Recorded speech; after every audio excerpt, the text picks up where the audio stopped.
So this is it. Over a year of predicting the championship, it is finally going to end for me today. It's probably the longest championship season that anyone's ever had, but it's going to end because I'm predicting the final championship game. It's only the championship playoff final, which is a West London derby between Brentford and Fulham. I am so excited for this. The last time we had an all-London final in the championship playoffs was all the way back in 2004 when Crystal Palace managed to beat West Ham United to get promoted to the Premier League.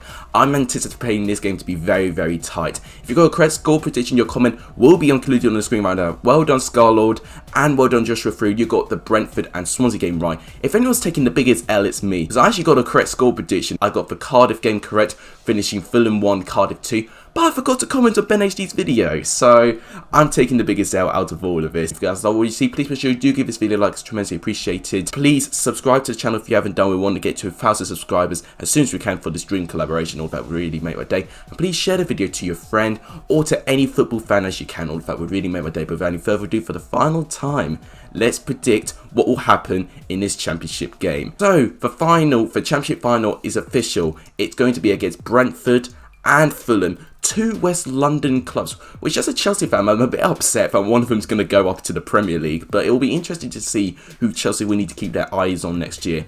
And I'll quickly talk about how the final I think is going to happen.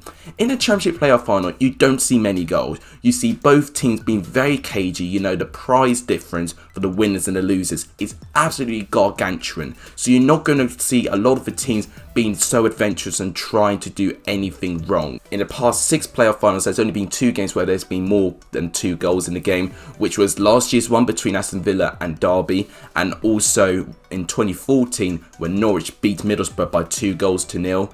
And actually, since the Aston Villa beating Derby, the opposition has not actually managed to score against the winners since 2011 when Blackpool did against West Ham. This game I think will be a little bit different. Both of these teams are pretty possession based and you're going to see both of them attack.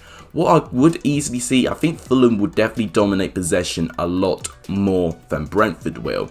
But I think Brentford will definitely be more key on attacking by a counter-attack and set pieces. Let's talk about how the teams got to the playoff final now. So Brentford managed to get past Swansea in the end. They had a 1-0 deficit to try and overturn. They immediately threw through the traps in the first minutes of the game. Any sort of doubt of momentum that they had, losing 3 games in a row in the lead up to that game, was completely blown away. Their first goal was a typical Brentford goal. 11 seconds since David Raya managed to throw his ball to Jensen. He did a terrific through ball pass to Ollie Watkins, who was through on goal, got past Mulder, that made it 1-0. And Brentford just rose in confidence. They managed to get a second before half-time. Ben Rama with a terrific weighted pass, beating the head of Marcondes, who was one for changes that Thomas Frank introduced into the team, which I think was a good change. Steve Cooper obviously tried to change these. He made 2 changes after half-time, but immediately they were 3 goals down in the second half, where Rico Henry, where I think it was crucial that his red card was overturned, he was involved with Brentford's 3rd goal. He charged through the left, and Mbumia managed to get a touch of his cross past Mulder. That made it 3-0.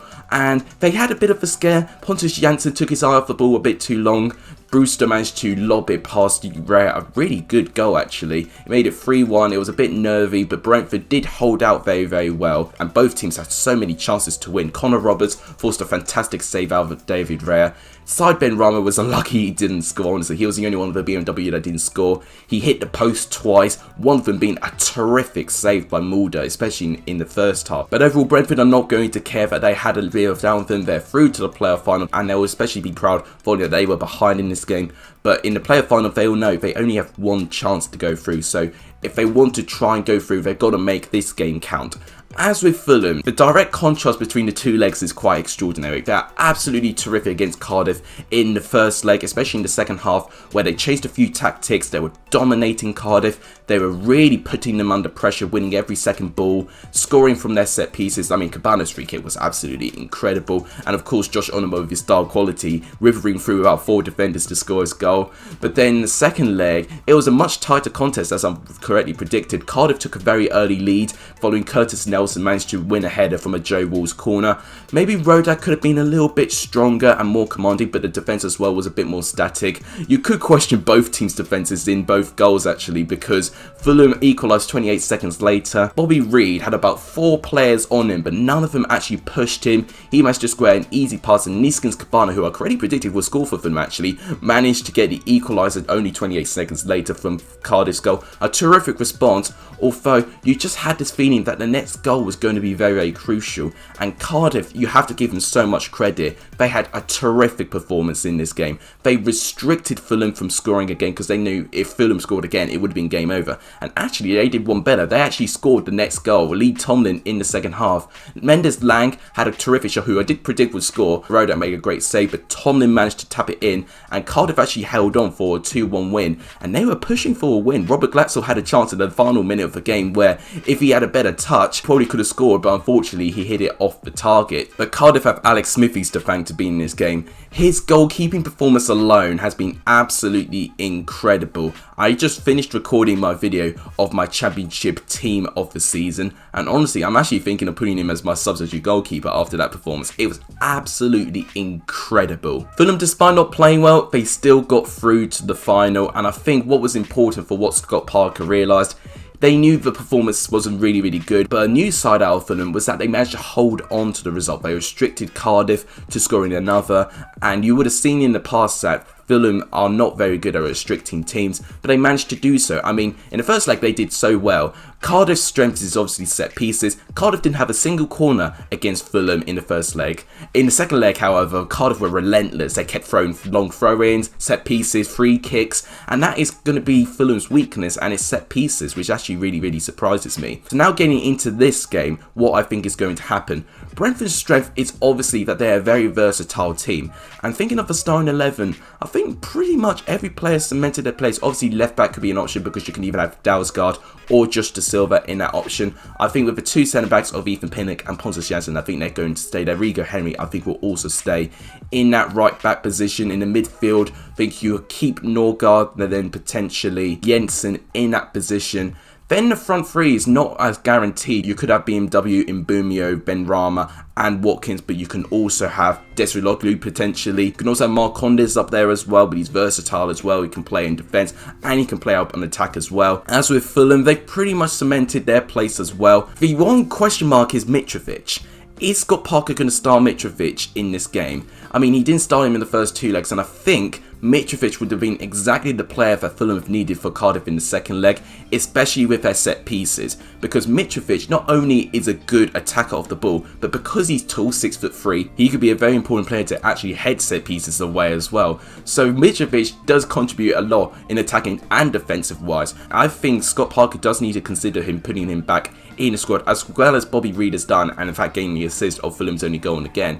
I don't think he's going to be the best option in this game. I think for namesake, you've got to keep Neeskens Cabana in. He's been the man on form at the moment, but then it's interesting. Do you include Josh Onomah? Do you start him or do you put him on the bench? The thing is about Fulham, they've got so many options where if it wasn't going their way, Scott Parker could easily throw a couple players on and they can completely change the game. Brentford, I think, will have a more consistent starting 11. You know, I think the squad they had against Swansea will be pretty similar to the squad we'll see against Fulham. From how I think these teams will approach the game, Fulham definitely will have more possession. I think they'll definitely try and outpass Brentford, try and play them at their own game. But Brentford, I do think, are more versatile. They can play on the counter-attack, they can sometimes play a direct style of football, but preferably I think Brentford do like to play a free-flowing, a load of passing, possession-based football, but I think they wouldn't mind Fulham having more of the ball in this game particularly. And I think what Brentford will be very focused on is defensively, because Fulham do have a lot of attacking defensive players,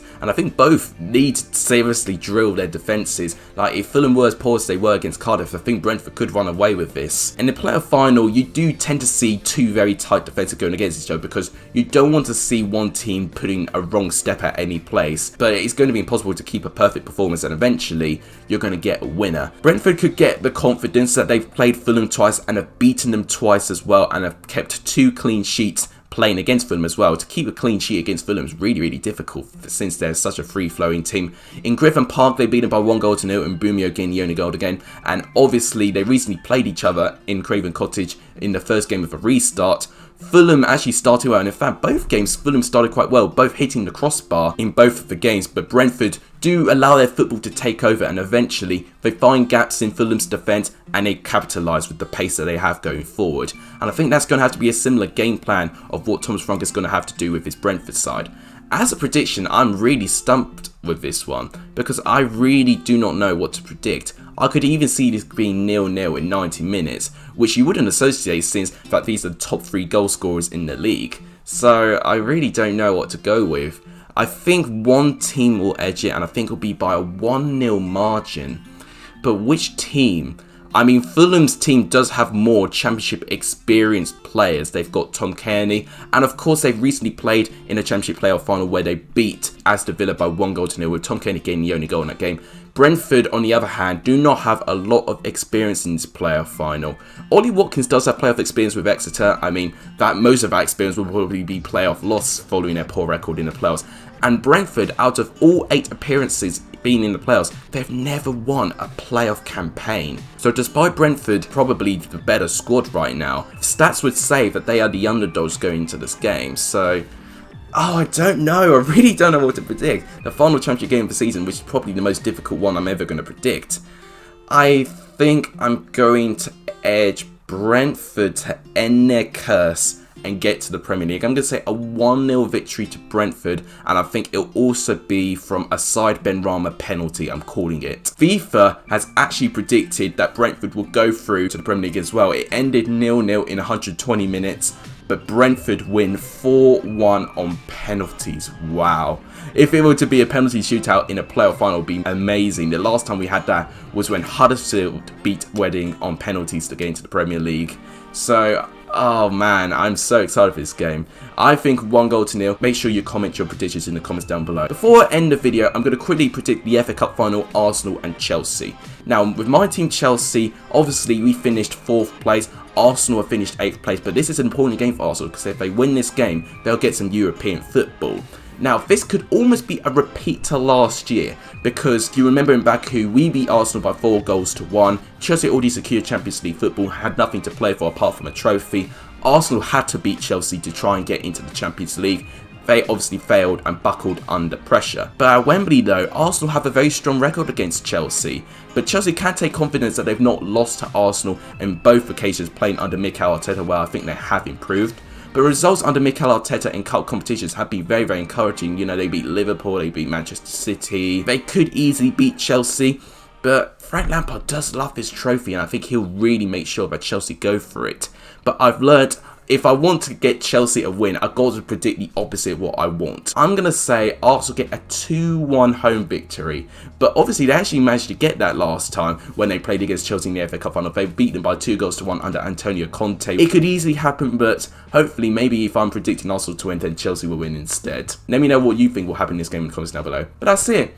That's the final championship score prediction this year. The 2019-2020 season has been officially concluded on my part. If you guys like what you want to see me do this all over again next year in 2020-21, please make sure you do give this video a like. It's tremendously appreciated. If you haven't done, please subscribe to the channel. It really, really helps the channel. We're on 209 subscribers as of recording. Let's try and push for 1,000 subscribers as soon as we can. The sooner we get it, the sooner I can get this collab. And please share the channel to as many people as you can, to your friend, to football fans, all that would really make my day. But that wraps it up. Wow, what a year it's been. Thank you guys so much for watching. You guys are legendary if you saw the end of this video. And as always guys, to end the Championship 2019-2020 season, take care.